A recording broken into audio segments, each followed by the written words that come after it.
Hello everyone, welcome to Pythagoras classes. মই তোমালোকৰ মঞ্জিল sir আজি আহিছো তোমালোকৰ কাৰণে লৈ সিলেবাস ডিসকাশন আৰু লগতে সায়েন্স স্ট্ৰীম ৰিলেটেড কেমিষ্ট্ৰি কেনেদৰে তোমালোকে পঢ়িব লাগে তাৰ বিষয়ে কিছু আলোচনা ঠিক আছে সো আশা কৰিছো তোমালোকে নতুন নতুন কলেজবোৰত আহি এডজাস্ট হৈছা আৰু নতুন জায়গাবোৰত আহি নতুন সাবজেক্টছবোৰৰ লগতো কোঅৰ্ডিনেট কৰিব পাৰিছা হয়নে সো ক্লাস 10 ত তোমালোকে যেনেদৰে সায়েন্স পঢ়িছিলা 11 আৰু 12 ত আহি থকা দুবছৰৰ কাৰণে তোমালোকে এটা কমপ্লিটলি ডিফাৰেন্ট জাৰ্নিৰ কাৰণে তোমালোক অলৰেডি আহি গৈছা গতিকে এই জাৰ্নিটো তোমালোকে কেনেকৈ পঢ়িব লাগিব কেনেদৰে তোমালোকে ষ্টাৰ্ট কৰিবা কোনবোৰ বস্তু কিনকুৱাকে তুমি বেছি এমফেসিস কৰিবা মানে বেছি মন দি চাবা আৰু কোনবোৰ বস্তুত বেছি তুমি ম্যাথমেটিক্যাল বেসত প্ৰ্যাকটিস কৰিবা কি ধৰণৰ আসলতে আমাৰ যেটো বিষয় ৰাসায়নিক বিজ্ঞান বা কেমিষ্ট্ৰি পঢ়িব লাগে তাৰ বিষয়ে কথা পাতিবৰ কাৰণে আজি আমি আৰম্ভ কৰিছো আজিৰ পৰা আমাৰ এটা নতুন ক্লাস হয়নে সো মই ভাবিছো এনসিআৰটি যিখন কিতাপ আছে এখন তোমালোক সকলোৱে পালা আৰু তোমালোকৰ যিবোৰ কলেজ আছে এডমিশন লৈছা যতে তুমি এডমিশন লৈছা প্ৰত্যেকখন কলেজতে তোমালোকৰ কেমিষ্ট্ৰি স্যাৰ বা বাইদেউ সকলে হয়তো ক্লাसेস ষ্টাৰ্ট কৰিছে এতিয়া কথাটো হৈ গৈছে প্ৰথম অৱস্থা যেতিয়া আমি হায়াৰ সেকেন্ডাৰী ফাৰ্স্ট ইয়াৰ কেমিষ্ট্ৰি কিতাপখন মেলি চাও আমাৰ এনেকুৱা লাগে যে ক্লাস 10 ৰ সায়েন্স খনৰ লগত একোৱে মিল নাই নেকি নহয়নে সো এতিয়া যি দুখন কিতাপ তুমি পালা দুইখন কিতাপৰ পৰাই যদি তুমি ভালদৰে চোৱা তেতিয়া হলে চেপ্টাৰ ওয়াইজত যদি ফালৰ পৰা তুমি চাই যোৱা প্ৰায়বোৰ চেপ্টাৰৰ ভিতৰতে তুমি দেখিবলৈ পাবা যে ক্লাস 10 ত পঢ়া বস্তুবোৰতকৈ অলপ বেছি বস্তু আছে হয়নে হয় কাৰণ হায়াৰ সেকেন্ডাৰী পঢ়া মানে এছএছ ফাৰ্স্ট ইয়াৰ আৰু সেকেন্ড ইয়াৰত আমি এটা এনেকুৱা জাৰ্নিলৈ গৈ আছো যেটো জাৰ্নিত আমি প্ৰত্যেকটো ক্লাস 10 ত পোৱা বস্তুতকৈ দুখুব ওপৰত মানে টু স্টেপস আমি ফাৰ্দাৰ ষ্টাডি কৰিব লাগিব গতিকে আমি যিমানে বেছিকে পঢ়িম যিমানে বেছি আমি বস্তুবোৰ বুজিম কিমানে আমাৰ নলেজ বাঢ়িব আৰু বিজ্ঞান বা সায়েন্সৰ সাবজেক্টছবোৰৰ ওপৰত আমাৰ এটা কি আহিব আমাৰ সাবজেক্টছবোৰৰ এটা কংক্ৰিট এটা আন্ডাৰষ্টেণ্ডিং আহিব গতিকে এই সাবজেক্টটো পঢ়িবলৈ যাওঁতে স্পেশালি কেমিষ্ট্ৰিৰ নিচিনা বা ৰাসায়নিক বিজ্ঞানৰ নিচিনা বিষয়বোৰ পঢ়িবলৈ যাওঁতে তুমি কোনবোৰ বস্তু আসলতে ফলো কৰিব লাগে কোনবোৰ কথাত বেছি মন দিব লাগে তাৰ বিষয়ে আজি আমাৰ সেশনটো ষ্টাৰ্ট কৰিম এতিয়া চোৱা প্ৰথম কথা হায়াৰ সেকেন্ডাৰী পঢ়িবলৈ অহাৰ আগত ক্লাস 10 ৰ তোমালোকে সায়েন্স ভাল পাইছিলা বা বিজ্ঞান আৰু গণিত বিষয়টো ভাল পাইছিলা এই দুটা ভাবেই হয়তো তোমালোকে হায়াৰ সেকেন্ডাৰীত সায়েন্স পঢ়িবৰ কাৰণে আহিছা গতিকে ম্যাথমেটিক্সৰ যিবোৰ সাধাৰণ বস্তু আছিল জ্ঞান আছিল এই জ্ঞানবোৰ তোমাক ইয়াত প্ৰায়বোৰ জায়গাতে তোমাৰ প্ৰয়োজন হৈয়ে থাকিব ৰাসায়নিক বিজ্ঞান পদাৰ্থ বিজ্ঞান বা ফিজিক্স বা কেমিষ্ট্ৰিৰ নিচিনা সাবজেক্টছবোৰত তোমাৰ ম্যাথমেটিক্যাল ইন্টাৰপ্ৰিটেশন বা ম্যাথমেটিক্সৰ ব্যৱহাৰ বহুত বেছি যদিও তুমি প্ৰথম অৱস্থাত পঢ়োতে তোমাৰ এনেকুৱা লাগিব পাৰে যে ম্যাথছ ইয়াত ক'ত আছে কিন্তু লাহে লাহে তুমি যেতিয়া চেপ্টাৰছবোৰৰ ভিতৰলৈ সোমাওতে তুমি গম পাবা যে তাৰ ভিতৰত প্ৰকৃততে আসল কথাটো আমাক ক'বলৈ যোৱা প্ৰকৃত আসল উদ্দেশ্যটো ম্যাথমেটিক্সৰ ভিতৰতে সোমাই আছে গতিকে যদি তোমালোকৰ 11 আৰু 12 পঢ়োতে যদি কৰবাত এই সাবজেক্ট দুটাত অসুবিধাৰ সৃষ্টি হয় তাৰ মানে প্ৰবলেম তুমি ফেস কৰা তেতিয়াহলে গম পাবা তোমাৰ ম্যাথমেটিক্স কৰবাত নহয় কৰবাত উইক হৈ আছে সো ফাৰ্স্ট টিপটো হৈ গৈছে তুমি ফাৰ্স্ট ম্যাথমেটিক্যাল যেটো তোমাৰ বেস আছে বেসটোক তুমি অলপ কিছু পৰিমাণে ষ্ট্ৰং কৰা যদি ম্যাথমেটিক্যাল আৰু এনালাইটিক্যাল ব্ৰেইন মানে তোমাৰ অংক পঢ়ি বা গণিত পঢ়াৰ পাছত তুমি গণিতৰ বিষয়ে তোমাৰ যেটো ধাৰণা হয় সেই ধাৰণাটোৰ সহায়ত তুমি মগজৰ চিন্তা কৰাৰ প্ৰক্ৰিয়াটো যদি তোমাৰ সবল দ্যাট ইজ দ্য ষ্ট্ৰং যেটো তোমাৰ মাইন্ড এই মাইন্ডটো যদি তোমাৰ আছে তেতিয়া হলে তোমাৰ কাৰণে এই সাবজেক্ট দুটা একেবাৰে তোমাৰ সহজ হ'ব ওকে আমি স্ট্ৰিক্টলি যদি কেমিষ্ট্ৰি নিচিনা সাবজেক্টৰ কথা পাতো কেমিষ্ট্ৰিৰ এছএছ ফাৰ্স্ট ইয়াৰ আমাৰ কি আছে এছএছ ফাৰ্স্ট ইয়াৰ বেসিক্যালি আমাৰ কিছুমান বেসিক কনসেপ্টছৰ বিষয়ে আমাক পঢ়িব দিছে এনেকুৱা কিছুমান চেপ্টাৰৰ বিষয়ে পঢ়িব দিছে যিবোৰ চেপ্টাৰ সাধাৰণতে আহি থকা দিনবোৰত মানে এছএছ 12 লৈকে আমাৰ ব্যৱহাৰ হৈ থাকিব গতিকে SS first year is the most important and concept building year গতিকে এছএছ ফাৰ্স্ট ইয়াৰ যদি তুমি কিবা বস্তু নপঢ়াকে আছা বা স্কিপ কৰিছা তাৰ মানে তুমি আহি থকা আৰু এবছৰৰ পাছত 12 ইয়াৰটোৰ কাৰণে তুমি নিজৰ বিপদ গুটাই লৈছা গতিকে মোৰ ষ্ট্ৰং সাজেশন তোমাৰ কাৰণে এটোৱে যে তুমি এছএছ ফাৰ্স্ট ইয়াৰ একো বস্তুৱে কেতিয়াও তুমি স্কিপ নকৰিবা গতিকে এনসিআৰটি যিখন কিতাপ আছে এনসিআৰটি কিতাপখন তুমি থৰলি পঢ়া এনসিআৰটি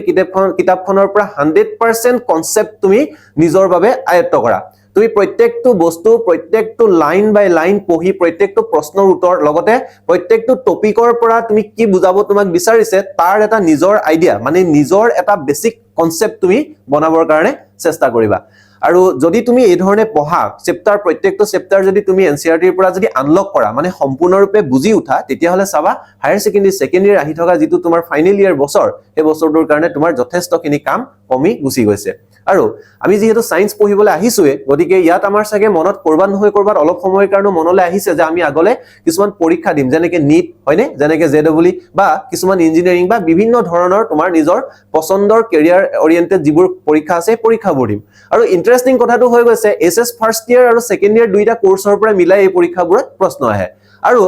SS সেকেন্ড ইয়াৰ পৰা যিমান কোৱেশ্চনছ আহে SS ফাৰ্স্ট ইয়াৰ পৰা ইকুইভ্যালেন্ট এমাউন্ট অফ কোৱেশ্চনছ আহে তাৰ মানে যদি 100 নম্বৰ কোৱেশ্চন পেপাৰ হয় তাৰ ভিতৰত অতি কমেও 40 ৰ পৰা 50 নম্বৰৰ ভিতৰত তুমি SS ফাৰ্স্ট ইয়াৰ কনসেপ্টছৰ কোৱেশ্চনো তুমি পাবা গতিকে SS ফাৰ্স্ট ইয়াৰ তুমি যদি ভালকে নপঢ়া তেতিয়াহলে তুমি কেতিয়াও এটো এক্সপেক্ট কৰিব নোৱাৰা যে SS সেকেন্ড ইয়াৰত গৈ তুমি আৰু বহুত বেছি ভাল ৰিজাল্ট কৰিম বা তোমাৰ কাৰণে এটা বহুত ভাল ব্ৰাইট ফিউচাৰ এটা তুমি অফ কৰিম বুজি পালানে গতিকে ডিয়াৰ ষ্টুডেন্টস মই তোমাক স্ট্ৰংলি সাজেষ্ট কৰিছো NCERT পঢ়া NCERT বুজা আৰু NCERT ৰ পৰা সম্পূৰ্ণ নলেজ নিজৰ ভিতৰলৈ আনা আৰু এই গুটে এন্টায়াৰ প্ৰসেছটো তোমাৰ কৰবাত নহয় কৰবাত যথেষ্ট অসুবিধা হ'ব নহয়নে যেহেতু ক্লাস 10 ৰ পৰা আমি অকস্মাতে ক্লাস 11 লৈ আহিছো আৰু ইয়াত এটা সাংঘাতিক ধৰণৰ বেলেগ কিছুমান সিলেবাস বা কিছুমান টপিকছৰ মাজলৈ আমি সোমাই পৰিছো গতিকে এই গুটে জাৰ্নিটো তোমাৰ যদি অসুবিধা হয় যতে তোমাৰ অসুবিধা হয় তুমি পাইথা 360 এনৰোল হোৱা আমাৰ লগত কন্টাক্ট কৰা আমাৰ লগত আহা আমাক সুবিধা দিয়া তোমাৰ যেটো NCERT জাৰ্নি আছে গতে জাৰ্নিটো তোমাৰ কাৰণে এটা স্মুথ প্ৰসেছত তোমাক লৈ যোৱা আৰু কনসেপ্ট বিল্ড কৰি তোমাৰ সম্পূৰ্ণৰূপে আহি থকা দিনবোৰক তোমাক প্ৰিপেয়াৰ কৰি দিয়া গতিকে যদি তোমাৰ অসুবিধা হৈছে যদি তুমি ভাবিছা যে তোমাক হেল্প লাগে then please do contact to পাইথা 360 ওকে এতিয়া আমি আজি সেশনটো লৈ আহিছো তোমালোকৰ SS ফাৰ্স্ট ইয়াৰ কাৰণে কমপ্লিটলি সিলেবাস ডিসকাশন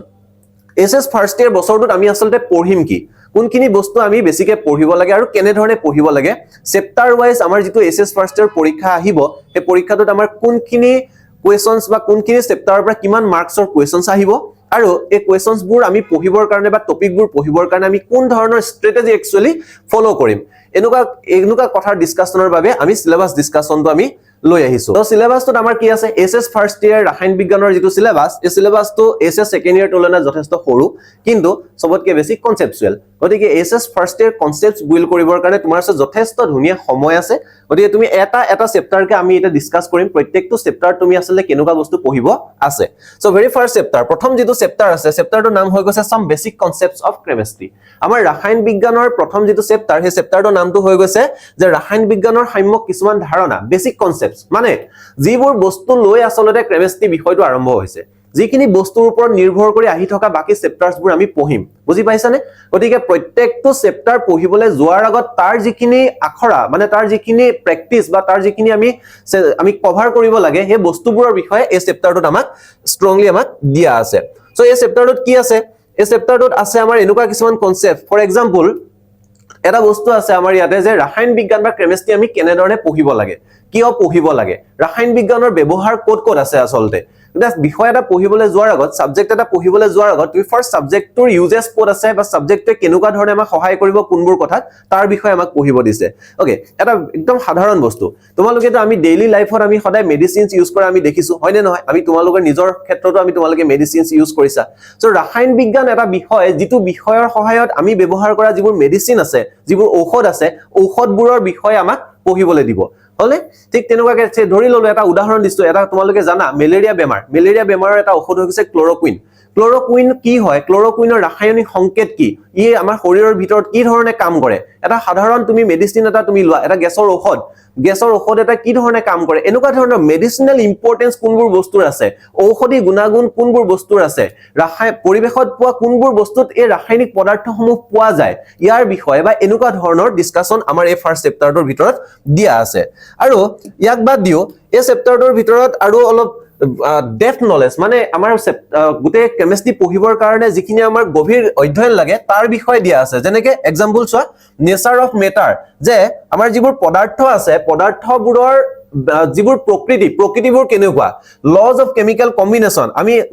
মেট্ৰিক দিয়াৰ আগত ক্লাস 10ত আমি পঢ়িছিলো কিছুমান ইয়াৰ কেমিক্যাল কম্বিনেশন বা ৰাসায়নিক বিক্ৰিয়া এটা হ'বলৈ যাওঁতে তাৰ ভৰৰ নিত্যতা বিধি like for example conservation of mass conservation of energy এনেকুৱা ধৰণৰ কিছুমান আমি লজ পঢ়িছিলো সো এই চেপ্টাৰটো লজ অফ কেমিক্যাল কম্বিনেশনৰ বিষয়ে আমাক পঢ়িব আছে ডেলটনছ এটমিক থিওৰি ডেলটনে দিয়া যেটো এটমিক থিওৰি আছে সেই থিওৰিটোৰ বিষয়ে আৰু অলপ বেছিকে পঢ়িব আছে তোমালোকৰ যদি মনত আছে তেতিয়ালে ক্লাস 10ৰ যেটো ষ্ট্ৰাকচাৰ অফ এটম যেটো পাঠ আছিল সেই পাঠটোত আমাক কিছু পৰিমাণে পঢ়িব দিছিলে হয়নে ক্লাস 9টো আমাক কিছু পৰিমাণে পঢ়িব দিছিলে ক্লাস 9ত এটা আছিল যে প্ৰথম যেটো 1 নম্বৰ চেপ্টাৰ আছিল পদাৰ্থৰ অৱস্থা বুলি যেটো আছিল সাগে সেই পাঠটোৰ ভিতৰত ডেলটনৰ এটমিক থিওৰি বিষয়ে পঢ়িব আছিল গতিকে ডেলটনে এটম এটাৰ বিষয়ে কেনেকুৱা ধৰণৰ ধাৰণা দিছিলে যে এটম cannot be divided এনেকুৱা ধৰণৰ যিবোৰ আমি ডেলটনৰ থিওৰি আমি পঢ়িবলৈ পাইছিলো তাৰ বিষয়ে আমাক ইয়াত ডিটেইলছত পঢ়িব দিছে নেক্সট হৈছে concept of elements concept of elements মানে হৈ গৈছে আমি জানো পৰ্যাবৃত্ত তালিকা বুলি এখন তালিকা আছে নহয় নে সো পৰ্যাবৃত্ত তালিকাখনৰ ভিতৰত থকা যিবোৰ বস্তু যেনেকে হাইড্ৰোজেন হিলিয়াম লিথিয়াম বেৰিলিয়াম বৰন এনেকুৱাকে যিবোৰ বস্তু আছে ইহতক আমি এলিমেন্ট বুলি কওঁ বা মৌল বুলি কওঁ এই এলিমেন্টস বা মৌলবোৰৰ ধাৰণা এই বস্তুবোৰ ক'ৰ পৰা আহিলে কেনেকে ইয়াক ডিসকভাৰ কৰা হৈছে ইয়াৰ প্ৰপাৰ্টিজ বোৰ কি এনেকুৱা ধৰণৰ কথা আমাক পঢ়িব দিয়া আছে নেক্সট দিয়া আছে এটমছ এণ্ড মলিকুলছ এটমছ মানে হৈ গৈছে অণু আৰু মলিকুল মানে হৈ গৈছে পৰমাণু গতিকে অণু আৰু পৰমাণু কি মানে অণু আৰু পৰমাণুবোৰ কেনেকুৱাকে ইয়াক পোৱা গৈছে ইয়াৰ ধৰ্মবোৰ কেনেকুৱা পাৰমাণৱিক যিবোৰ আমি ক্লাছ 10 ত ষ্ট্ৰাকচাৰ অফ এটম পাঠটোত পঢ়ি আছিলো তাৰে কিছু সাম্যক ধাৰণা ইয়াত পঢ়িব আছে তো এটমিক এণ্ড মলিকুলাৰ মাছ ইয়াৰ বিষয়ে আমি জানো এটমিক মাছক আমি কিহেৰে দেখাও এটমিক মাছ A হয় না তো মলিকুলাৰ মাছ কোনোবা এটা পাৰ্টিকুলাৰ অণু বা কোনোবা এটা মলিকুল এটাৰ তাৰ যেটো মাছ থাকিব ভৰ থাকিব তাক আমি মলিকুলাৰ মাছ বুলি কওঁ তো এটমিক মাছ আৰু মলিকুলাৰ মাছ আণৱিক আৰু পাৰমাণৱিক ভৰ কাক বোলে তাৰ বিষয়ে আমাক পঢ়িব আছে মোল কনসেপ্ট এটো এটা হৈ গৈছে এছএছ ফাৰ্ষ্ট ইয়াৰ ষ্টুডেন্টৰ কাৰণে এটা ট্ৰমা বুজি পালানে মোল কনসেপ্টটো বুজি পাবৰ কাৰণে এছএছ ফাৰ্ষ্ট ইয়াৰ এজন ষ্টুডেন্টক অতি কমেও 4 মাহ লাগে এটো কাৰণে লাগে কাৰণ মোল কনসেপ্ট ভালৰে বুজুৱাই নহয় যে মোল হয় কি আসলতে যিকোনো এটা বস্তুক আমি 1 KG 2 KG 3 KG 4 KG 5 KG এনেকে যেনেকে আমি হিসাব কৰো ঠিক তেনেকুৱাকে কোনোবা এটা ৰাসায়নিক সংযুক্তি এটাত বা ৰাসায়নিক বিক্ৰিয়া এটাত তাৰ যেটো বিক্ৰিয়ক পদাৰ্থ থাকিব বা যিকোনো এটা ৰাসায়নিক পদাৰ্থৰ 1 মোল পৰিমাণ কি হয় তাৰ বিষয়ে আসলতে বুজি পাওঁতে এটা ষ্টুডেন্টক বহুত দিন লাগে গতিকে মোল কনসেপ্টৰ বিষয়ে যেতিয়া তুমি পঢ়িবা ইয়াত তুমি পাবা এভোগাড্ৰ নাম্বাৰৰ কথা পাবা মোল সংখ্যাৰ কথা পাবা আয়তন আৰু কোনোবা এটা বস্তুৰ ঘনত্বৰ মাজত সম্পৰ্কৰ কথা পাবা 6.022 * 1023 নাম্বাৰ অফ এটম বা মলিকুল বা আয়ন অৰ্থাৎ এভোগাড্ৰৰ সংখ্যাৰ কথা পাবা এনেকুৱা বস্তুবোৰৰ বিষয়ে মোল কনসেপ্টৰ ভিতৰত আমি পঢ়িবলৈ পাম একে ধৰণে এটা বস্তু আছে molar much percentage composition empirical formula molecular formula chemical reaction stoichiometry and calculation এই বস্তুবোৰ যিমানে চেপ্টাৰটো তললে আহি থাকিব হিমানে বেছিকে গধুৰ বস্তু অৰ্থাৎ বেছি প্ৰয়োজনীয় বস্তুবোৰ আমি পঢ়িবলৈ পাম আৰু তুমি নাভাবিবা যে ফাৰ্স্ট যেটো চেপ্টাৰ আছে চেপ্টাৰটো স্কিপ কৰি আমি বাকিখিনি বস্তু পঢ়িলা নহব নেকি নহয় নে আমাৰ এটা অভ্যাস থাকিব পাৰে ক্লাছ 10 লৈকে পঢ়া যি এটো চেপ্টাৰ নপঢ়ো এটো চেপ্টাৰ পঢ়িম ইয়াত মাৰ্কস কম আছে ইয়াত মাৰ্কস বেছি আছে বুজি পাইছে নে আমি কিতাবা এনেকুৱা ধৰণৰ ভুল কৰো কিন্তু মই তোমাক সাজেষ্ট কৰিছো এছএছ ফাৰ্ষ্ট ইয়াৰ তুমি অকল মাৰ্কছৰ কাৰণে কেতিয়াও নপঢ়িবা যদি তুমি অকল মাৰ্কস স্কোৰ কৰো বুলি পঢ়িছা তেতিয়া হলে এছএছ সেকেন্ড ইয়াৰ তোমাৰ কাৰণে বহুত ডাঙৰ বিপদ তোমাৰ ৰৈ আছে তুমি এছএছ ফাৰ্ষ্ট ইয়াৰ তোমাৰ এইম এণ্ড অবজেক্টিভ টু হ'ব লাগে to complete or to understand completely NCERT গুটে বস্তুবোৰ থৰলি তুমি বুজি পোৱা যদি তুমি বুজি পোৱাত মন দিছা তুমি যদি বস্তুটো আয়ত্ত কৰিব পাৰিছা কনসেপ্টটো বিল্ড কৰিব পাৰিছা তেতিয়া হলেহে তোমাৰ ৰাসায়নিক বিজ্ঞানৰ নিচিনা বিষয়টো তোমাৰ কাৰণে সদায় উজু হৈ থাকিব নহলে ৰাসায়নিক বিজ্ঞানৰ পৰা তুমি সদায় পলাব লাগিব গতিকে ইয়াৰ যেটো কনসেপ্টছ আছে কনসেপ্টছবোৰ তুমি ক্লিয়াৰ কৰিব লাগিব stoichiometry and calculation based on stoichiometry এটা খুব ইম্পৰ্টেন্ট বস্তু তোমালোকৰ চাগে মনত আছে ৰাসায়নিক বিক্ৰিয়াবোৰ আমি কেতিয়াবা সমতুল কৰিছিলো আগতে হয় নে যেনেকে N2H2 ইয়াক আমি বনাইছিলো NH3 হয় নে এমোনিয়াৰ যেটো ৰাসায়নিক বিক্ৰিয়া আছিল এমোনিয়া বনাৰ এই বিক্ৰিয়াটো আমি সমতুল কৰিব লাগে যদি সমতুল কৰিব লাগে সমতুল কৰিবৰ কাৰণে আমি কি কৰিছিলো ইয়াত তোমাৰ সমতুল কৰিবৰ কাৰণে হাইড্ৰোজেনৰ আগত 3 আৰু NH3 আগত 2 এনেকুৱা ধৰণৰ আমি সংখ্যা দি আমি সমতুল কৰিছিলো সো এবোৰক আমি কি বুলি কওঁ সংখ্যাবোৰক ইহতক কম stoichiometry সংখ্যা এই stoichiometry সংখ্যা দিয়াৰ কাৰণে ইয়াত কিমান মোল হলনি হল ইয়াৰ মোলাৰ ভৰ কেনেকে হলনি হল ইয়াত মোল কনসেপ্ট কেনেকে সোমালে এই বস্তুবোৰৰ এনেকুৱা ধৰণৰ কনসেপ্টবোৰৰ বিষয়ে আমাৰ এই ফাৰ্স্ট চেপ্টাৰটোত পঢ়িব আছে সো মই ভাবো যে কেমিষ্ট্ৰি পঢ়িবৰ কাৰণে এটা সাংঘাতিক আৰু বহুত বেছি প্ৰয়োজনীয় চেপ্টাৰ হৈ গৈছে সাম বেসিক কনসেপ্টছ অফ কেমিষ্ট্ৰি যদি তুমি পঢ়িবলৈ ষ্টাৰ্ট কৰিছা তেতিয়ালে প্লিজ ফাৰ্স্টতে তুমি সাম বেসিক কনসেপ্টছ অফ কেমিষ্ট্ৰি তুমি পঢ়ি লোৱা হল তুমি যিমান পাৰা হিমান ডেপথলৈকে ইয়াক তুমি দিক কৰা তুমি পঢ়ি যোৱা বিচাৰি যোৱা আৰু এই চেপ্টাৰটো কমপ্লিটলি বুজি পাই বাকিবোৰ চেপ্টাৰ পঢ়িবলৈ যোৱা সো নেক্সট ইয়াৰ পাছত নেক্সট চেপ্টাৰ যেটো আছে হেতু হৈ গৈছে ষ্ট্ৰাকচাৰ অফ এটম এটা বিৰাট ফেমিলিয়াৰ চেপ্টাৰ আমাৰ কাৰণে নহয় নে সো এই চেপ্টাৰটো আমি ক্লাছ 10 ত আমি ইয়াৰ পৰা পঢ়ি পৰীক্ষা দি আহিছো সোৱা এই গুটে পাঠটো পঢ়িবৰ কাৰণে 14 পিৰিয়ডছ অৰ্থাৎ ইয়াত আশা কৰা হৈছে যে এজন টিচাৰে প্ৰায় 14টা ক্লাছত এই গুটে পাঠটো পঢ়াব তাৰ মানে হৈ গৈছে 14টা ক্লাছত 1 ঘণ্টা বা 1.5 ঘণ্টাকে পঢ়াবৰ কাৰণে এই পাঠটোত কিমান বেছি বস্তু থাকিব লাগিব নহয় নে হয় গতিকে এই গুটে পাঠটো যদি তুমি সোৱা ফাৰ্স্ট ডিসকভাৰী অফ ইলেক্ট্ৰন আমি ইমান দিনে ইলেক্ট্ৰন প্ৰটন নিউট্ৰন ইহতি কেনেকে থাকে কোনোবা এটা অণু বা পৰমাণুৰ ভিতৰত ইহতৰ গঠন কেনেকুৱা কোন জায়গাত থাকে ইহতৰ ইলেক্ট্ৰন আৰু প্ৰটনৰ সংখ্যা ইলেক্ট্ৰনীয় বিন্যাস ইহতৰ বিষয়ে আমি পঢ়ি আছো এইবোৰ বস্তুৰ বিষয়ে আমি ডিসকাস কৰি আছো নাও আমাক পঢ়িব কি দিছে এটা ডিসকভাৰী অফ ইলেক্ট্ৰন কেনেকে আৱিষ্কাৰ হ'ল আসলতে তো এটা বিৰাট ফানি আৰু ইন্টাৰেষ্টিং ষ্টৰী তুমি যদি ভালকে পঢ়া চেপ্টাৰটো গম পাবা ইলেক্ট্ৰন কেনেকে ডিসকভাৰ হ'ল ঠিক একেধৰণে প্ৰটন আৰু নিউট্ৰন কেনেকে ডিসকভাৰ হ'ল এই বস্তুবোৰ আহিল কৰ পৰা কাৰ মাথাত প্ৰথমবাৰৰ কাৰণে আহিছিল যে ইলেক্ট্ৰন আৰু প্ৰটন বা নিউট্ৰন নামৰ বস্তু আচলতে এখন পৃথিৱীত এক্সিষ্ট কৰে বুজি পালানে কাৰণ আমাক ডেল্টনে কৈ থৈ গৈছিল এটম ইজ নট ডিভিজিবল এটমক আৰু ভাগ কৰিব পৰা নাযায় ই সবতকে সৰু ক্ষুদ্ৰ অৱস্থা গতিকে পদাৰ্থৰ আটাইতকৈ ক্ষুদ্ৰ অৱস্থাটো এটম বুলি কোৱাৰ পাছতো এটমক আকৌ ভাগ কৰি তাৰ ভিতৰত প্ৰটন ইলেক্ট্ৰন নিউট্ৰন বিচাৰি ফুৰিছিল মানুহে গতিকে তুমি প্ৰটন ইলেক্ট্ৰন আৰু নিউট্ৰনৰ যেটো ডিসকভাৰী এই ডিসকভাৰী প্ৰসেছটো কোনবোৰ এক্সপেৰিমেন্টৰ থ্ৰুদি ইয়াক ডিসকভাৰ কৰা হৈছিল ইয়াৰ বিষয়ে চেপ্টাৰটোত আমাক পঢ়িব লাগিব next atomic number isotopes and isobar বিৰাট ফেমিলিয়াৰ নাম কাৰণ আমি অলৰেডি ক্লাস 10 ত ইয়াৰ বিষয়ে কভাৰ কৰি আহিছো এটমিক নাম্বাৰ কি হয় যাক আমি জেড ৰে দেখাও হয়নে আইসোটোপ কি থাকে যেনেকৈ তোমাৰ মনত আছে ক্লোৰিন তোমাৰ 35 আৰু 37 দুটা আছিল হয়নে আইসোবাৰ সিমিলাৰলি থমসন মডেল আমি পঢ়িছিলো এটা প্লাম পুডিং মডেলৰ নিচিনা এটা আছিল এটা তৰমুজৰ নিচিনা বুলি আমাক কৈছিল থমসনে এন্ড ইটস লিমিটেশন ইয়াৰ কি ধৰণৰ সীমাবদ্ধতা আছিল লিমিটেশনস আছিল তাৰ বিষয়ে আমাক পঢ়িব দিছে ৰাদাৰফোৰ্ডৰ যেটো পৰমাণু আৰ্হি আছে ৰাদাৰফোৰ্ডৰ পৰমাণু আৰ্হিৰ বিষয়ে পঢ়িব দিছে ইয়াৰ লিমিটেশনৰ বিষয়ে পঢ়িব দিছে ক্লাস 10 ত আমি লিমিটেশন পঢ়ি আহিছো হয়নে এটা ইলেক্ট্ৰন এটা যদি আমাক ঘুৰি ফুৰে চাৰিওকাষে তেতিয়া হলে চাৰ্জ বডি এটা অৰ্থাৎ নেগেটিভলি চাৰ্জ ইলেক্ট্ৰন এটা যদি পজিটিভ চাৰ্জৰ যদি এটা নিউক্লিয়াছৰ চাৰ্জত যদি ঘুৰি ফুৰে তেতিয়া হলে ই কি কৰিব লাগে ই শক্তি হেৰুৱাব লাগে এটা সময়ত গৈ প্লেনি সাৰ্কুলাৰ পাথৰ পৰা স্পাইৰাল বডি হৈ গৈ প্লেনি চেন্টাৰত ই মাৰ্জ হ'ব লাগে যেটো দেখা না যায় তাৰ কোনো প্ৰপাৰ এক্সপ্লেনেশন ৰাদাৰফোৰ্ডে আমাক দিয়া নাছিলে that is the prime limitation of Rutherford's theory হয়নে নহয় Similarly, Bohr's model কিয় পঢ়িব দিলে কাৰণ লিমিটেশন আছিল ৰাদাৰফোৰ্ডৰ তাত এতিয়া বোৰৰ মডেলৰ বিষয়ে পঢ়িব লাগিব ইয়াত তুমি গম পাবা কোৱান্টাম নাম্বাৰ কি হয় কোৱান্টাম সংখ্যা কি যেনেকৈ তোমাক n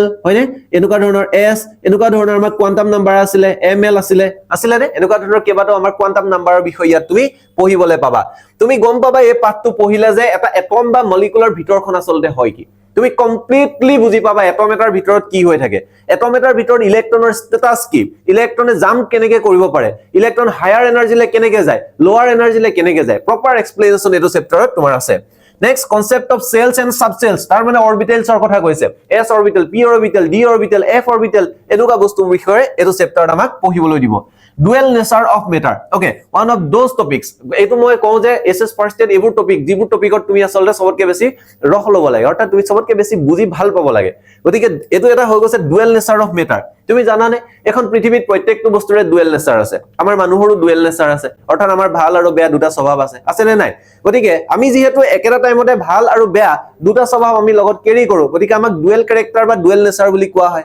দুটা চৰিত্ৰ বহন কৰা ঠিক একেধৰণে ইলেক্ট্ৰন প্ৰটন নিউট্ৰন বা এটমছ এণ্ড মলিকুলছ যিমানবোৰ আছে সিহঁতৰ ওচৰতো দুটা কি আছে দুটা নেচাৰ আছে এটা কোৱা হয় পাৰ্টিকল নেচাৰ আৰু এটা কোৱা হয় ৱেভ নেচাৰ তাৰ বিষয়ে আমি পঢ়িবলৈ পাম ডুৱেল নেচাৰ অফ মেটাৰ কি হয় ডি ব্ৰগলি বুলি এজন বিগ সাইন্টিষ্ট আছিল ডি ব্ৰগলি এটা সমীকৰণ দিছিল ডি ব্ৰগলি সমীকৰণৰ বিষয়ে আমি ইয়াত পঢ়িবলৈ পাম একেধৰণে হাইজেনবাৰ্গ আনসাৰ্টেনিটি প্ৰিন্সিপল বুলি এটা বস্তু আছে okay so very starting class এটা সেশনতে মই কৈ দিছো হাইজেনবাৰ্গ আনসাৰ্টেনিটি প্ৰিন্সিপল হয় কি সো তোমাৰ ৰিয়েল লাইফত তুমি হাইজেনবাৰ্গ আনসাৰ্টেনিটি প্ৰিন্সিপল তুমি এপ্লাই কৰিব পাৰা ঠিক আছে So Heisenberg আমাক theoretically আমাক এটা কথাই কৈছিলে that is you cannot determine two things at the same time তুমি দুটা বস্তু একেলগতে কেতিয়াও সিদ্ধান্ত ল'ব নোৱাৰা কোনো এটা বস্তু যদি গৈ আছে ফৰ এ মুভিং পাৰ্টিকল বা মুভিং অবজেক্ট কিবা এটা গৈ থকা বস্তু এটাৰ কাৰণে তাৰ একেটা সময়তে পজিশন আৰু স্পীড দুইটা ডিটাৰমাইন কৰিব পৰা না যায় okay forget about the chemistry তুমি কেমিষ্ট্ৰি বাদ দিয়া যেটো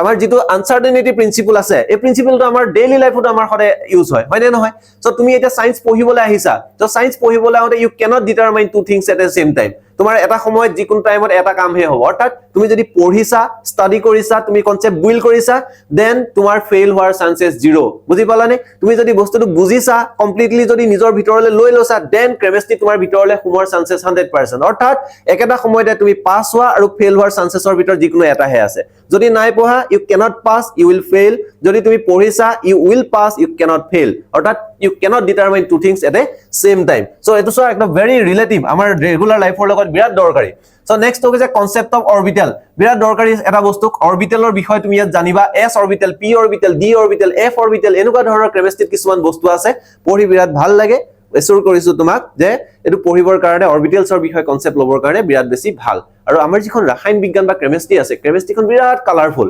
গতিকে তুমি ইয়াত যিবোৰ অৰবিটেলছ আছে বা যিবোৰ কনসেপ্টছ আছে কনসেপ্টছবোৰ তুমি কালাৰ দেখিবলৈ ষ্টাৰ্ট কৰিবা বাকি নেক্সট আছে কোয়ান্টাম নাম্বাৰস মই অলৰেডি কৈছো পঢ়িবলৈ আছে shapes of s p and d orbitals rules of filling electrons in orbitals কেনেকৈ অৰবিটেলবোৰত ইলেক্ট্ৰন সোমাই আসলতে এটম এটাৰ ভিতৰত Aufbau principle, Pauli's exclusion principle, আৰু Hohn's rule, electronic configuration of atoms, এটোৰ বিষয়ে আমি অলপ চলপ জানো, আমি পঢ়ি আছিলো 2.8.8.1 এনেকুৱা ধৰণৰ কিছুমান ইলেক্ট্ৰনিক কনফিগাৰেশন বা ইলেক্ট্ৰনীয় বিন্যাস। কিন্তু ইয়াত আমি কি পঢ়িব লাগিব? ইয়াত পঢ়িব লাগিব আমি ইলেক্ট্ৰনীয় বিন্যাস অৰবিটেলক লৈ, অৰ্থাৎ s orbital, p orbital, d orbital এই বস্তুবোৰৰ ভিতৰত কেনেকুৱাকে ইলেক্ট্ৰন সোমাই থাকে তাৰ যিটো শক্তিৰ ক্ৰম কোৱান্টাম নাম্বাৰৰ লগত, তাকে আমি আসলে কওঁ যে ইলেক্ট্ৰনিক কনফিগাৰেশন অফ এটম। একেধৰণে stability of half fill and completely fill orbital, concept বেলেগ একো নাই। যেটো সেকেন্ড চেপ্টাৰ আছে এটো যদি 1 সেকেন্ডৰ কাৰণে পঢ়ি থাকোতে তোমাৰ টোপনি আহিছে then you are missing chemistry. Okay, so তুমি ইয়াত কেমিষ্ট্ৰি হেৰুৱাইছা কৰবাত। গতিকে second chapter very important. First chapter কেমিষ্ট্ৰিৰ বিষয়ে জানিবলে, সেকেন্ড চেপ্টাৰ কেমিষ্ট্ৰি জানিবৰ কাৰণে বহুত বেছি দৰকাৰ। সো আহো নেক্সট চেপ্টাৰ 3 নম্বৰ চেপ্টাৰত কি আছে? থাৰ্ড চেপ্টাৰ যেটো চেপ্টাৰ আছে এটো হৈছে classification of elements and periodicity in properties. হলনে? সো কেমিষ্ট্ৰিৰ আৰু এটা ৰ এন্ড বেসিক কনসেপ্ট চেপ্টাৰ এটো হৈ গৈছে পিৰিয়ডিক টেবুলৰ কথা। অৰ্থাৎ পিৰিয়ডিক টেবুলখনত আমাৰ যিবোৰ এলিমেন্টস আছিল যেনেকৈ তোমাৰ hydrogen, helium, lithium, beryllium, boron, carbon, nitrogen ইহঁতক আমি কিছুমান গ্ৰুপস এন্ড পিৰিয়ডছত আমি ক্লাসিফাই কৰিছিলো, হয়নে? সো গ্ৰুপস এন্ড পিৰিয়ডস বোৰৰ ভিতৰত ইহঁতৰ কেনেকুৱা চেঞ্জেস আহে, কি কি প্ৰপাৰ্টিজ চেঞ্জেস আহে। সো ফাৰ্ষ্টৰ খিনিটো হৈ গৈছে কেনেকৈ ইয়াক বনোৱা হ'ল, পিৰিয়ডিক টেবুল কেনেকৈ বনোৱা হ'ল, ক্লাস 10 তো অলৰেডি আমাৰ ইয়াৰ বিষয়ে পঢ়িবলৈ আছিল। নেক্সট 5 নম্বৰ যেটো চেপ্টাৰ আছে তোমাৰ ক্লাস 10ৰ মডাৰ্ন পিৰিয়ডিক টেবুল কেনেকৈ বনোৱা হৈ গল, হলে? সো প্ৰেজেন্ট অৱস্থাত বৰ্তমান যিখন পিৰিয়ডিক টেবুল আমি ইউজ কৰো সেই ইউজ কৰা পিৰিয়ডিক টেবুলখন কেনেকৈ বনোৱা হ'ল, কি ধৰণে বনোৱা হ'ল তাৰ বিষয়ে আমাক পঢ়িব দিছে। Next periodic trends and properties in elements and atomic radii, ionic radii, এইবোৰ যিবোৰ প্ৰপাৰ্টি আছে, কোনোবা এটা এটম এটাৰ কেনেকৈ তাৰ ব্যাসাৰ্ধ সলনি হ'ল, ৰেডিয়াস সলনি হ'ল, আয়ন এটাৰ কেনেকৈ ব্যাসাৰ্ধ সলনি হ'ল, ৰেডিয়াস সলনি হ'ল, এই বস্তুবোৰৰ বিষয়ে পঢ়িব আছে। আৰু কিছুমান higher concept that means inert gas radii, ionization enthalpy, electron gain enthalpy, electronegativity, প্ৰত্যেকটো জেগাতে কনসেপ্টস এন্ড কনসেপ্টস। সো তুমি ইয়াত একো বস্তু স্কিপ কৰিব নোৱাৰা। সো মই ফাৰ্ষ্টতে কৈছো তুমি খুব বেছি কেয়াৰফুলি সাৱধানে এটা এটাকে স্টেপ বাই স্টেপ তুমি টপিকস ক্লিয়াৰ কৰি যোৱা, চেকলিষ্টত তুমি টিক মাৰি যোৱা যে এইটো মই পঢ়িলো হল। সো সিলেবাসৰ এই 3টা চেপ্টাৰত বহুত বেছি দৰকাৰ। Next chemical bonding and molecular structure, এটো এটা সিমিলাৰলি এসএস ফাৰ্স্ট ইয়াৰ এটা বিৰাট দৰকাৰী বস্তু chemical bonding and molecular structure. ইয়াত কিছুমান থিওৰিজৰ বিষয় পঢ়িব আছে, ৰাসায়নিক বান্ধনী এডাল কেনেকুৱাকে বনে তাৰ বিষয় পঢ়িব আছে, কেমিক্যাল বন্ডছৰ টাইপ কেনেকুৱা, ৰাসায়নিক বান্ধনী কেই প্ৰকাৰৰ থাকে তাৰ বিষয় পঢ়িব আছে, আয়নিক বন্ডৰ বিষয় পঢ়িব আছে, কোভেলেন্ট বন্ডৰ বিষয় পঢ়িব আছে। তো প্ৰত্যেকটো জায়গাতে তুমি অকল মাত্ৰ পঢ়িব লাগে। ভ্যালেন্স ইলেক্ট্ৰন কাক কয়, আয়নিক বন্ড কাক কয়, কোভেলেন্ট বন্ড কাক কয়, বন্ড প্যাৰামিটাৰ যেনেকৈ কোনোবা এডাল ৰাসায়নিক বান্ধনী কিমান দীঘল বা কিমান ষ্ট্ৰং, তাৰ মানে বন্ড লেংথ কিমান, বন্ড অৰ্ডাৰ কিমান, এনেকুৱা বস্তুবোৰৰ বিষয় ইয়াত আমি পঢ়িবলৈ পাম। লিউইছ ষ্ট্ৰাকচাৰ তোমালোকে পঢ়ি আহিছিলা, যেনেকৈ হাইড্ৰোজেন, হিলিয়াম, লিথিয়াম, বেৰিলিয়ামৰ আমি কি বনাইছিলো, লিউইছ ডট ষ্ট্ৰাকচাৰ বনাইছিলো, মানে কিমানটাকে ইলেক্ট্ৰন বাহিৰত থাকে তাক ডট দি পেলাই আঁকি আমি তাৰ ষ্ট্ৰাকচাৰ আঁকিছিলো। তেনেকুৱা কিছুমান ষ্ট্ৰাকচাৰৰ বিষয় ইয়াত পঢ়িব আছে। Polar character of covalent bond, polar character মানে হৈ গৈছে ডাইপোল ফৰ্মেশন, পোল ফৰ্মেশন। তোমালোকে জানা আমাৰ আৰ্থৰ এটা পোল আছে, ৰাইট? নৰ্থ আৰু সাউথ পোল আছে। ঠিক তেনেকুৱাকে এডাল ৰাসায়নিক বান্ধনী এডালত কেনেকৈ positive and negative part create হয়, কেনেকৈ ৰাসায়নিক বান্ধনী এডালত কি ধৰণে নৰ্থ এণ্ড সাউথ পোলৰ নিচিনা দুটা ডিফাৰেন্ট ক্যাটেগৰী ক্ৰিয়েট হয় তাৰ বিষয়ে আমাক এই চেপ্টাৰত পঢ়িবলৈ দিছে, এইবোৰ বস্তু পঢ়িব দিছে। Covalent character of ionic bond, valence bond theory, one of those topics. আকৌ কৈছো ভিবিটি, ভ্যালেন্স বন্ড থিওৰি খুব ইম্পৰ্টেন্ট। এসএস সেকেন্ড ইয়াৰ লৈকে আমাক পিছা নেৰে আৰু যেতিয়ালৈকে কেমিষ্ট্ৰি থাকিব তেতিয়ালৈকে তোমাক পিছা নেৰে। ৰেজোনেন্স অৰ্গেনিক কেমিষ্ট্ৰি অৰ্থাৎ সেকেন্ড পাৰ্ট যেটো আছে সেকেন্ড পাৰ্টটো আমাক সবতকে বেছি দৰকাৰী। ৰেজোনেন্স একেধৰণে জিওমেট্ৰি অফ কোভেলেন্ট মলিকুলস, তুমি কেমিষ্ট্ৰি তেতিয়াহে বুজি পাবা যদিহে তুমি এটা পাৰ্টিকুলাৰ মলিকুল যেনেকৈ কাৰ্বন ডাইঅক্সাইডটো দেখিবলৈ কেনেকুৱা তুমি বুজি পাবা। পানী ওয়াটাৰ মলিকুল ইয়াৰ ষ্ট্ৰাকচাৰ কেনেকুৱা তুমি যেতিয়া গম পাবা তেতিয়াহে তুমি পানীৰ ক্যাৰেক্টাৰৰ বিষয়ে জানিবলৈ পাবা। গতিকে ষ্ট্ৰাকচাৰ ডিটাৰমিনেশ্যন যেটো আছে, ষ্ট্ৰাকচাৰ ডিটাৰমিনেশ্যন আমাক চেপ্টাৰ নম্বৰ 4 এ দিব। কেনেকুৱাকে আমি ষ্ট্ৰাকচাৰ এটা বনাব পাৰো, ইয়াৰ ষ্ট্ৰাকচাৰ কেনেকুৱা থাকে একচুয়ালি তাৰ বিষয়ে এক্সপ্লেনেশ্যন আমাক 4 নম্বৰ চেপ্টাৰত পঢ়িব দিছে। ডিফাৰেন্ট থিওৰিজৰ থ্ৰুদি ভিবিটি, ভিএছইপিআৰ ইয়াক কোৱা হয় valence shell electron pair repulsion theory. ঠিক আছে নে? সিমিলাৰলি এটা কনসেপ্ট আছে হাইব্ৰিডাইজেশন। তুমি হাইব্ৰিডাইজেশন যদি তুমি নাজানা এসএস ফাৰ্স্ট ইয়াৰ তুমি জাস্ট এটা চেক কৰিবা বছৰটোৰ লাষ্টত whether you have cleared hybridization or not, তুমি হাইব্ৰিডাইজেশন বুজি পালা নে নাই। যদি তুমি হাইব্ৰিডাইজেশন বুজি পালা you are almost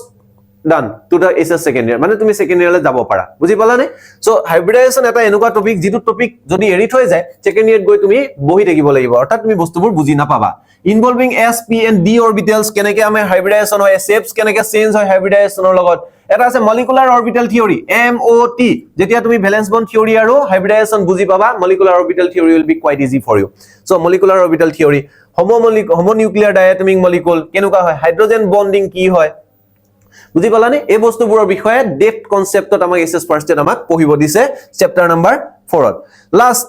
এটা আছে কেমিষ্ট্ৰিৰ চেপ্টাৰ দ্যাট ইজ কেমিক্যাল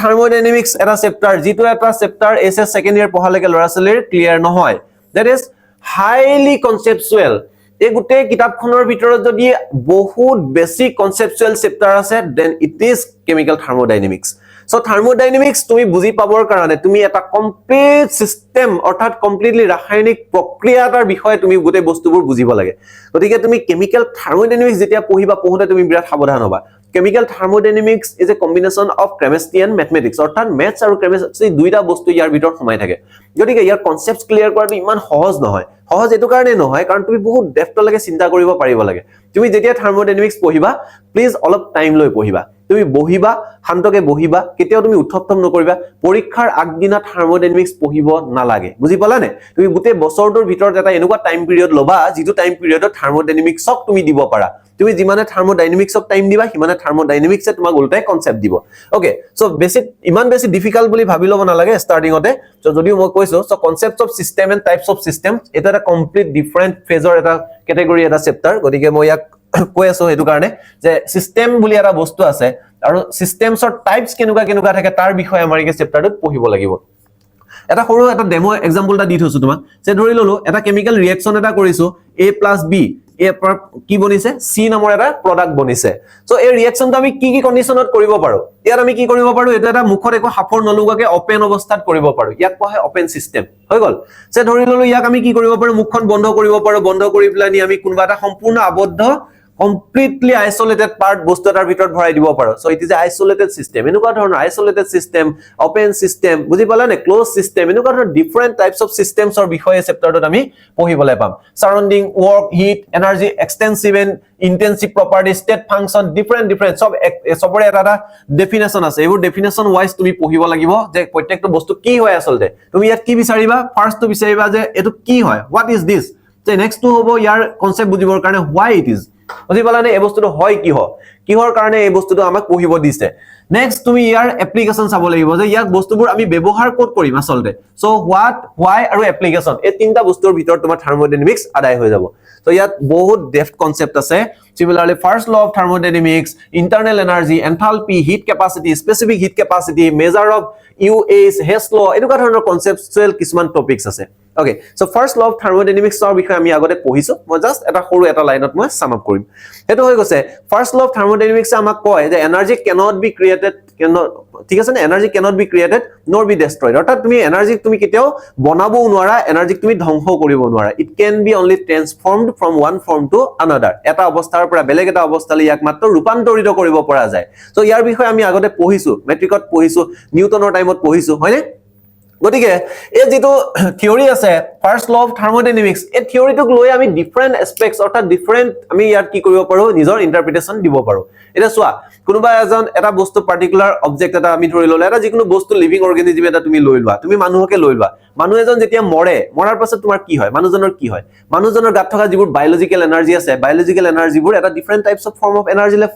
কি হৈ যায় কনভাৰ্ট হৈ গুচি যায় বুজি পালানে সো এনাৰ্জিটো কেতিয়াও ডেস্ট্ৰয় নহয় মানুহজন মৰি গল তাৰ মিনটো এটো নহয় যে মানুহজনৰ লগত তেওঁৰ এনাৰ্জিটো কমপ্লিটলি ডেস্ট্ৰয় হৈ গুচি গল মানে মানুহজনৰ লগত তেওঁৰ এনাৰ্জিটো ডেস্ট্ৰয় হোৱা নাই মানুহজনৰ বডিটো ডেস্ট্ৰয় হৈছে বাট দা এনাৰ্জি ইজ ট্ৰান্সফৰ্মড অৰ্থাৎ মানুহৰ গাৰ ভিতৰত থকা বায়োলজিক্যাল এনাৰ্জিটো এটা ডিফাৰেন্ট টাইপৰ এনাৰ্জিলে কনভাৰ্ট কৰি দিয়া হল বা গুচি যোৱা হল গতিকে এনাৰ্জি কেতিয়াও ডেস্ট্ৰয় নহয় ই সদায় ট্ৰান্সফৰ্ম হৈ থাকে ইয়াৰ বিষয়ে আমি পঢ়িবলৈ পাম ফাৰ্স্ট ল অফ থাৰ্মোডাইনামিক্সত একে ধৰণে হেছ ল একে ধৰণে তোমাৰ enthalpy of bond dissociation combustion ঠিক আছে নে ফৰ্মেশন এটমাইজেশন সাবলিমেশন ডিফাৰেন্ট থাৰ্মোডাইনামিক্যাল টাৰ্মছৰ বিষয়ে আমি পঢ়িম তুমি ইয়াত এটা বস্তু চাবা ইয়াত সদায় ৰিয়েল লাইফ এক্সাম্পল চাবা তুমি যেতিয়া থাৰ্মোডাইনামিক্স পঢ়িবা please consider as a real life example তুমি যেতিয়া ৰিয়েল লাইফৰ লগত তুমি ৰিলেট কৰিবা থাৰ্মোডাইনামিক্স তুমি তেতিয়া বুজি পাবা তোমাৰ ঘৰত তুমি চাহ খাইছা চাহ খাওঁতে চাহ ঠাণ্ডা হৈছে দ্যাট ইজ এ থাৰ্মোডাইনামিক্যাল সিস্টেম বুজি পালানে তুমি চাহৰ পৰা প্লেটলে কাপটোৰ পৰা প্লেটলে তুমি লৈ লছা সোনকালে ঠাণ্ডা হৈছে দ্যাট ইজ এ থাৰ্মোডাইনামিক্যাল সিস্টেম তুমি এটা ফ্লাক্সৰ ভিতৰত পানী ভৰাই ঘৰৰ পৰা লৈ গৈছা স্কুলত খাবৰ কাৰণে হে ফ্লাক্সটো এটা থাৰ্মোডাইনামিক্যাল সিস্টেম আমি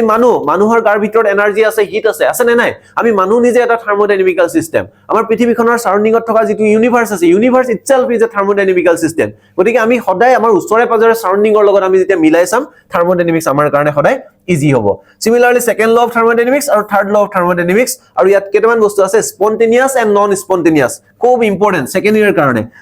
স্পন্টেনিয়াছ আৰু নন স্পন্টেনিয়াছ প্ৰসেसेस কিছুমান প্ৰক্ৰিয়া আছে যিবোৰ নিজে নিজে হৈ যায় কিছুমান প্ৰক্ৰিয়া আছে যাক বাহিৰৰ পৰা শক্তি দিব লাগে হবৰ কাৰণে গতিকে কুকাৰ এটাত ভাত বনাবৰ কাৰণে চাউল ভৰাই লৈ পেনি আমি যদি থৈ দিও ই কেতিয়াও নিজে নিজে ভাত হৈ নাযায় নহয় নে গতিকে তাক আমি কি কৰিব লাগিব বাহিৰৰ পৰা উই হেভ টু সাপ্লাই এনাৰ্জি মানে ইয়াক আমি গেছৰ ওপৰত দিব লাগিব গতিকে সাপ্লাইং এনাৰ্জি প্ৰসেস অৰ্থাৎ নন স্পন্টেনিয়াছ প্ৰসেস কিছুমান আছে পানী দি দিয়াৰ মাত্ৰকে অলপ টাইমৰ পাছত তাৰ পৰা কি হ'ব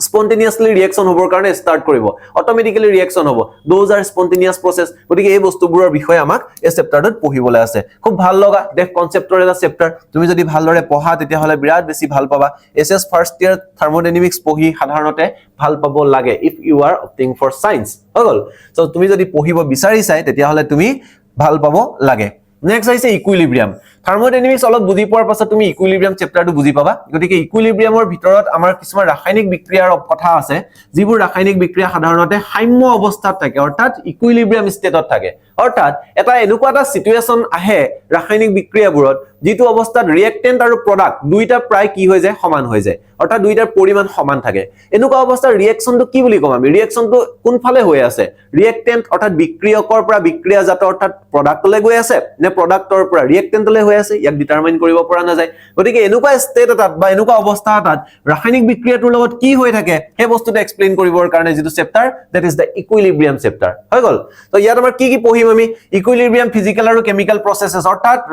ভৌতিক আৰু ৰাসায়নিক বিক্ৰিয়াবোৰত ইকুইলিব্ৰিয়াম বা সাম্য অৱস্থা কোনবোৰ জায়গাত বৰ্তি থাকে তাৰ বিষয় পঢ়িব আছে নেক্সট ডাইনামিক নেচাৰ অফ ইকুইলিব্ৰিয়ামৰ কেনেকুৱা ডাইনামিক নেচাৰ থাকে মানে ই কেনেকুৱাকে শিফট হয় কেনেকে তোমাৰ ৰিঅ্যাক্টেন্টৰ পৰা প্ৰডাক্টলৈ প্ৰডাক্টৰ পৰা ৰিঅ্যাক্টেন্টলৈ যাব পাৰে বা কেনেকে হলনি হয় তাৰ বিষয় আছে law of mass action equilibrium constant factor affecting equilibrium less Arrhenius principle প্ৰত্যেকটো টপিকে তুমি এনচিইআৰটি থ্ৰু দি তুমি যাব লাগিব প্ৰত্যেকটো টপিকতে তুমি থৰলি কনসেপ্ট লব লাগিব হলে সো যতে তুমি পঢ়িছা তাতে তুমি কনসেপ্ট বনোৱা তাতে তুমি বুজা তাতে তুমি ড্ৰ কৰা নিজে আঁকিছোৱা এখন ৰাফ কপি লোৱা তাত তুমি টপিক ওয়াইজত তুমি প্ৰেক্টিস কৰা যি পঢ়িছা তুমি তাক নিজে ভিজুৱেলাইজ কৰা ব্ৰেইনৰ ভিতৰত তুমি বস্তুটো বনোৱাৰ পাছত তুমি নিজে আঁকিছোৱা কি কলে গুটেই যেটো আমাৰ চেপ্টাৰত যেটো টপিকে আমাক পঢ়িব দিছে হে টপিকটোৱে আমাক কি একচুয়ালি বুজাব বিচাৰিছে ইউ জাস্ট পইণ্ট ডাউন তুমি নিজে লিখাৰ পাছত তুমি যিখিনি বস্তু বুজি পালা দ্যাট ইজ দা কনসেপ্ট হেতু তুমি বুজি পালা আৰু এই চেপ্টাৰটো ইকুইলিব্ৰিয়াম থাৰ্মোডাইনামিক্স এই চেপ্টাৰবোৰ আমি আসলতে তেনেকুৱাকে পঢ়ো ঠিক আছে সো লাষ্ট আৰু এটা চেপ্টাৰ আছে ফাৰ্স্ট পাৰ্টৰ হেতু হৈ গৈছে ৰেডক্স ৰিঅ্যাকশনত আমি অক্সিডেশন আৰু ৰিডাকশনৰ বিষয়ে পঢ়িম এটো চেপ্টাৰৰো কিছুমান বেসিক কনসেপ্টস আমি ক্লাস 10 লেভেললৈকে আমি পঢ়ি আহিছো তাৰ যেটো কেমিক্যাল ৰিঅ্যাকশনছৰ টাইপছৰ ফাৰ্স্ট আৰু সেকেন্ড চেপ্টাৰ ফাৰ্স্ট চেপ্টাৰ আছিল তাত আমি ৰেডক্স ৰিঅ্যাকশনৰ বিষয়ে পঢ়িছো টাইপছ অফ কেমিক্যাল ৰিঅ্যাকশনছৰ বিষয়ে সো ৰেডক্স অক্সিডেশন মানে জাৰণ আৰু ৰিডাকশন মানে বিজাৰণ এনেকুৱা বিক্ৰিয়াৰ বিষয়ে পঢ়িব আছে সো ৰিডাকশন আৰু অক্সিডেশন কেনেকে হয় ৰেডক্স ৰিঅ্যাকশন বুলি কিয় কোৱা হয় অক্সিডেশন ৰিডাকশন যেহেতু একেলগে হয় গতিকে ৰেডক্স ইয়াৰ অক্সিডেশন নাম্বাৰ বুলি এটা কনসেপ্ট আছে ব্যালেন্স কেনেকে কৰা হয় ৰেডক্স ৰিঅ্যাকশনক অৰ্থাৎ ষ্টয়কিওমেট্ৰিক যেটো প্ৰক্ৰিয়া ষ্টয়কিওমেট্ৰিক কনসেপ্ট হে কনসেপ্টটো ইউজ কৰি কেনেকে ব্যালেন্স কৰা হয় loss and gain of electron and change in oxidation number আমি এতিয়ালৈকে পঢ়ি আছো অক্সিডেশন অকল এটা বস্তুতে that is loss of hydrogen gain of oxygen loss of oxygen gain of hydrogen মানে অক্সিডেশন ৰিডাকশন আমি হাইড্ৰোজেন আৰু অক্সিজেনৰ সম্পৰ্কতে অকল পঢ়ি আছো কিন্তু ইয়াত আমি পঢ়িবলৈ পাম কি যে আমি পঢ়িবলৈ পাম ইলেক্ট্ৰন গেইন কৰা আৰু লছ কৰা অৰ্থাৎ ইলেক্ট্ৰন লাভ কৰা আৰু ইলেক্ট্ৰন হেৰুৱাৰ ওপৰত নিৰ্ভৰ কৰি আমি কেনেকুৱাকে আমি অক্সিডেশন আৰু ৰিডাকশন পঢ়ো সো এটো চেপ্টাৰ বহুত বেছি দৰকাৰ সেকেন্ড ইয়াৰ দিয়াৰ বহুত বেছি এপ্লিকেশন আছে সেকেন্ড ইয়াৰ ফাৰ্স্টতে গৈ তুমি যেতিয়া পঢ়িবা ইলেক্ট্ৰোকেমিষ্ট্ৰি বা বিদ্যুৎ ৰসায়ন বুলি এটা ভাগ আছে তাত আমি ইয়াৰ বিষয়ে পঢ়িবলৈ পাম এটো চেপ্টাৰৰ বিষয়ে বহুতখিনি কনসেপ্ট আমাৰ লাগিব নেক্সট সেকেন্ড পাৰ্ট তোমালোকৰ যেটো সেকেন্ড পাৰ্ট আছে চোৱা এছএছ ফাৰ্স্ট ষ্টেট পাৰ্ট দুটা আছে এনচিইআৰটিৰ সেকেন্ড পাৰ্টৰ ভলিউম সৰু ফাৰ্স্ট পাৰ্টৰ ভলিউম বেছি তুমি যদি ভাবিছা যে ফাৰ্স্ট চেপ্টাৰ ফাৰ্স্ট যেটো পাৰ্ট আছে তাত চেপ্টাৰ আছে আমাৰ 7টা আৰু যেটো সেকেন্ড পাৰ্ট আছে তাত চেপ্টাৰ দুটা বা তিনটা হ'ল আৰু সেকেন্ড পাৰ্টটো ইজি হ'ব দেন ইউ আৰ মিসকনসেপচন ওকে তুমি ভুল কৰিছা কথাটো হৈ গৈছে যে সেকেন্ড পাৰ্ট যেটো আছে হে সেকেন্ড পাৰ্টটো ফাৰ্স্ট পাৰ্টত কৈও অলপমান তোমাৰ কাৰণে ডিফিকাল্ট হে হ'ব পাৰে কিয় কাৰণ সেকেন্ড পাৰ্টটো এটা কমপ্লিটলি বেলেগ ধৰণৰ স্ট্ৰেটেজি আৰু কমপ্লিটলি বেলেগ ধৰণৰ কথা থকা এটা পাৰ্ট ইয়াত যেটো চেপ্টাৰ আছে organic chemistry some basic principles and techniques ইয়াত তোমাৰ কি আছে ইয়াত অনলি আমি কাৰ্বন এণ্ড হাইড্ৰোজেন কেমিষ্ট্ৰিৰ বিষয় পঢ়ো মানে ইয়াত আমি কোনো ধৰণৰ অংক নিউমেৰিকেল বা কোনো ধৰণৰ নিকা থিওৰিৰ বিষয় তেনেকে নাই ইয়াত আমাক পঢ়িব আছে কাৰ্বন আৰু হাইড্ৰোজেন কম্পাউণ্ডছৰ বিষয় সো কাৰ্বন কম্পাউণ্ড যিবোৰ আছে হিহঁতৰ আইইউপিএসি নমেনক্লেচাৰ মেথড অফ পিউৰিফিকেশন কেনেকে সাফা কৰা হয় বস্তুবোৰক যেনেকে পেট্ৰলিয়াম তুমি জানানে ক্লাস 10 ত পঢ়িছা চাগে পেট্ৰলিয়াম এটা কাৰ্বন বেস কম্পাউণ্ড অৰ্থাৎ কাৰ্বন থকা এটা পদাৰ্থ কাৰ্বন আৰু হাইড্ৰোজেন অৰ্থাৎ হাইড্ৰকাৰ্বনৰ পৰা বনা বস্তু মানে যিমানবোৰ হাইড্ৰকাৰ্বনছৰ বিষয় পঢ়িবলগীয়া আছে এইখিনি বস্তু আমি পঢ়িব লাগিব সো চেপ্টাৰ 8 যেটো আছে তোমাৰ অৰ্থাৎ ইউনিট 8 যেটো আছে অৰ্গেনিক কেমিষ্ট্ৰি ইয়াৰ ভিতৰত আমি carbon hydrogen oxygen nitrogen sulphur এই বস্তুবোৰ থকা কাৰ্বন বেসড কম্পাউণ্ডছৰ বিষয় আমি পঢ়িবলৈ পাম কোৱালিটেটিভ এণ্ড কোৱান্টিটেটিভ এনালাইসিস এবোৰ হৈ গৈছে কিছুমান প্ৰ্যাকটিক্যাল বেস বস্তু ইয়াতকে বেছি তলত বেছি দৰকাৰী বস্তু দ্যাট ইজ আইইউপিএসি নমেনক্লেচাৰ আইইউপিএসি কথা আমি আগতে পাইছো ক্লাস 10 ত আমি কাৰ্বন পদাৰ্থ কিছুমান যেনেকে ইথেন methane propane butane pentane hexane এনেকুৱা ধৰণৰ বা prop in all to all এনেকুৱা ধৰণৰ বস্তু কিছুমানৰ বিষয় আমি পঢ়িছিলো যাক আমি কি কৰিছিলো যে আইইউপিএসি নমেনক্লেচাৰ সো আইইউপিএসি নমেনক্লেচাৰ বিষয় ইয়াত আৰু ডেপথত পঢ়িবলৈ আছে আমি প্ৰত্যেকটো ক্লাস অফ কম্পাউণ্ডছ অৰ্থাৎ যিমানবোৰ ফাংচনেল গ্ৰুপ বা যিমানবোৰ কাৰ্যকৰী মূলকযুক্ত পদাৰ্থ আছে প্ৰত্যেকটো ৰাসায়নিক বা জৈৱ ৰাসায়নিক পদাৰ্থক আমি কি কৰিব পাৰিব লাগিব হিহঁতৰ আমি নাম দিব পাৰিব লাগিব তাৰ কাৰণে কিছুমান নিয়ম আছে সূত্ৰ আছে থিওৰি আছে সো থিওৰিজ আমি পঢ়িম মনত ৰাখিম আৰু ইয়াৰ পৰা আমি নমেনক্লেচাৰ অৰ্থাৎ অৰ্গেনিক যৌগ বা জৈৱ যৌগবোৰ যিবোৰ কাৰ্বন যৌগ আছে হিহঁতৰ আমি নাম লিখিবৰ কাৰণে চেষ্টা কৰিম নেক্সট ইলেক্ট্ৰনিক ডিসপ্লেসমেন্টস ইন কোভেলেন্ট বল এডাল ৰাসায়নিক বান্ধনী আছে যিডাল ৰাসায়নিক বান্ধনীত কি কৰে ইলেক্ট্ৰন কিটা সমভাগ বতৰা কৰে ইয়াক কোৱা হয় কোভেলেন্ট বন্ড হলে সহযোজী বান্ধনী এডালত যিবোৰ ইলেক্ট্ৰন আছে সমভাগ বতৰা হৈ থকা ইলেক্ট্ৰনবোৰ কেনেকুৱাকে ভাঙিব যদি গুছি যাব যেতিয়া ভাঙিব মানে এ আৰু বি যদি ৰাসায়নিক বান্ধনীডালৰ পৰা গুছি গলে ইহঁতৰ মাজত ইলেক্ট্ৰনৰ ভাগ বতৰা কেনেকুৱাকে হ'ব অৰ্থাৎ ধনাত্মক নিগেটিভ হ'ব নে পজিটিভ ফৰ্ম হ'ব নে তোমাৰ এনায়ন হ'ব নে কেটায়ন হ'ব নে বেলেগ ধৰণৰ কিবা ফৰ্ম হ'ব এনেকুৱাবোৰ কনসেপ্টৰ বিষয় আমাৰ ইলেক্ট্ৰনিক ডিসপ্লেসমেন্ট ইন কোভেলেন্ট বন্ডৰ বিষয় পঢ়িব আছে ৰেজোনেন্সৰ বিষয় পঢ়িব আছে ইয়াত প্লাস আই ইফেক্ট বুলি এটা বস্তু আছে মাইনাস আই ইফেক্ট বুলি এটা বস্তু আছে এইবোৰ বস্তুৰ বিষয় আমি পঢ়িবলগীয়া আছে এটো chapter inductive effect electronic effect resonance hyper conjugation এখিনি যিখিনি কথা আমি এটা পাতি আছো যে ইলেক্ট্ৰনিক ডিসপ্লেসমেন্টৰ বিষয় next homolytic and heterolytic fission of a covalent bond এডাল ৰাসায়নিক বান্ধনী ভাঙোতে ই সমান ভাগে ভাঙিব নে বিষম ভাবে ভাঙিব অৰ্থাৎ হেটেৰোলাইটিক্যালি তোমাৰ ফিশন হ'ব ইলেক্ট্ৰন দুটা শেয়াৰ্ড ইলেক্ট্ৰন দুটা কি হ'ব এ নিব নে বি এ নিব ইয়াৰ ওপৰত বেস কৰি কিছুমান ৰাসায়নিক বিক্ৰিয়া আৰু ইয়াৰ কিছুমান প্ৰক্ৰিয়াৰ বিষয় আমাক এই পাঠটোত পঢ়িব দিছে that is the fission of a covalent bond homolytically or heterolytically হৈ গল নেক্সট আছে ফ্ৰী ৰেডিকেল আমি কেটামান ইন্টাৰমিডিয়েট কম্পাউণ্ডছৰ বিষয় পঢ়িম ৰাসায়নিক বিক্ৰিয়া এটাৰ মাজত সৃষ্টি হোৱা বা ৰাসায়নিক বিক্ৰিয়া এটাৰ ভিতৰত থকা কিছুমান বস্তুৰ বিষয় আমি ইয়াত পঢ়িবলৈ পাম এটো হৈছে ফ্ৰী ৰেডিকেল কাৰ্বকেটাইন কাৰ্বনাইন ইলেক্ট্ৰোফাইল নিউক্লিওফাইল প্ৰত্যেকটোৰে ডেফিনেশন আছে প্ৰত্যেকটো বস্তুৰে ইউজেস আছে প্ৰত্যেকটো বস্তু কোড ৰাসায়নিক বিক্ৰিয়া এটাত ফৰ্ম হয় তাৰ বিষয় আমাক পঢ়িব আছে নেক্সট হৈ গৈছে classification of hydrocarbon classification of হাইড্ৰকাৰ্বনৰ বিষয় আমি ইয়াত পঢ়িম এটো হৈ গৈছে এটা হৈ গৈছে এলিফেটিক হাইড্ৰকাৰ্বন এটা হৈ গৈছে এৰোমেটিক হাইড্ৰকাৰ্বন সো বেসিক্যালি তোমাক একেবাৰে সিম্পলি তোমাক ক'ব গলে হাইড্ৰকাৰ্বনৰ তিনিটা ককাই ভাই অৰ্থাৎ এলকেন এলকিন আৰু এলকাইন আমি তিনটা বস্তুৰ বিষয়ে বিশদভাৱে কমপ্লিটলি ডেসক্ৰিপটিভ মেনাৰত আমি ইয়াত ডিসকাস কৰিম হলনে সো ফাৰ্স্ট কি থাকিব এলকেন আমি কি দৰে প্ৰিপেয়াৰ কৰো the preparation reactions of alkane nomenclature of alkane অৰ্থাৎ এলকেনৰ নামকৰণ কেনে ধৰণে কৰো নমেনক্লেচাৰৰ পাছত কেমিক্যাল প্ৰপাৰ্টিজ অফ এলকেনক কি ধৰণে কেমিক্যালি তাক বনোৱা হয় ইয়াৰ কেনেকুৱা ৰাসায়নিক বিক্ৰিয়া থাকে এলকেন কোড ইউজ হয় সিমিলাৰলি এলকিন এলকাইন প্ৰত্যেকটো বস্তুৰে হিহঁতৰ ৰাসায়নিক ধৰ্ম হিহঁতৰ ভৌতিক ধৰ্ম হিহঁতৰ নামকৰণ এইবোৰ বস্তুৰ বিষয়ে আমাক এই গুটেকিটা চেপ্টাৰত আমাক পঢ়িবলৈ দিব আৰু ইয়াৰ পাছত এৰোমেটিক অৰ্থাৎ এৰোমেটিক বুলি এটা বস্তু আছে যেনেকৈ তুমি এটা নাম শুনিবা বেনজিন ক্লাস 10 ত আমি পাইছিলো চাগে ইয়াৰ বিষয় সো বেনজিনৰ যিবোৰ কম্পাউণ্ডছ আছে বেনজিন বেস যিবোৰ কম্পাউণ্ডছ আছে এৰোমেটিক কাক কোৱা হয় কোনবোৰ বস্তু এৰোমেটিক হয় এনেকুৱা ৰিং নিচিনা দেখিলে সব এৰোমেটিক নেকি বা এনেকুৱা ধৰণৰ ট্ৰায়াঙ্গল শেপৰ বস্তু এটা এৰোমেটিক নেকি এই বস্তুবোৰৰ বিষয় ইয়াৰ কোনবোৰ থিওৰিয়ে গভৰ্ণ কৰে ডিটাৰমাইন কৰে তাৰ বিষয়ে পঢ়িব আছে সো সোৱা সিলেবাসটো ডিসকাস কৰোতে তুমি বুজি পাইছা আমাৰ ওচৰত আহি থকা দিনবোৰত আসলে কিমান বেছি চ্যালেঞ্জ আমাৰ কাৰণে ৰৈ আছে নহয় নে গতিকে তুমি যদি পঢ়িব আৰম্ভ কৰিছা সিৰিয়াসলি যদি তুমি ভাবিছা তুমি কেমিষ্ট্ৰি পঢ়ো কনসেপ্ট বুইল কৰো আৰু মোৰ ষ্ট্ৰং সাজেশন আকৌ কৈছো যে তুমি কেমিষ্ট্ৰি ভালকে পঢ়াই তুমি এসএস ফাৰ্স্ট ইয়াৰ যদি তুমি স্কিপ কৰিছা যদি তুমি ভাবি লৈছা যে কলেজলৈ আহিলো এসএস ফাৰ্স্ট ইয়াৰ পালো গতিকে তোমাৰ কাম কমি গল দেন ইউ আৰ ৰং ঠিক আছে নে সো তোমাৰ আহি থকা দিনত তুমি কৰিবৰ কাৰণে যিবোৰ কাম তুমি কৰিব গৈ আছা যিটো গোলৰ কাৰণে তুমি আহিছা প্ৰসিড কৰিছা হে গোলটো এচিভ কৰিবৰ কাৰণে তুমি এতিয়া আৰু বেছি হাৰ্ড ওয়াৰ্ক হে আসলতে কৰিব লাগে so chemistry is not quiet easy প্ৰথম কথাটো হৈ গৈছে কেমিষ্ট্ৰি পঢ়িলে সহজ নহব পাৰে তুমি পঢ়িব কেনেকে লাগে তাৰ বিষয়ে তুমি জানিব লাগিব যদি তুমি পঢ়িব কেনেকে লাগে তুমি জানা তেতিয়া হলে কেমিষ্ট্ৰি তোমাৰ কাৰণে সহজ হ'ব পাৰে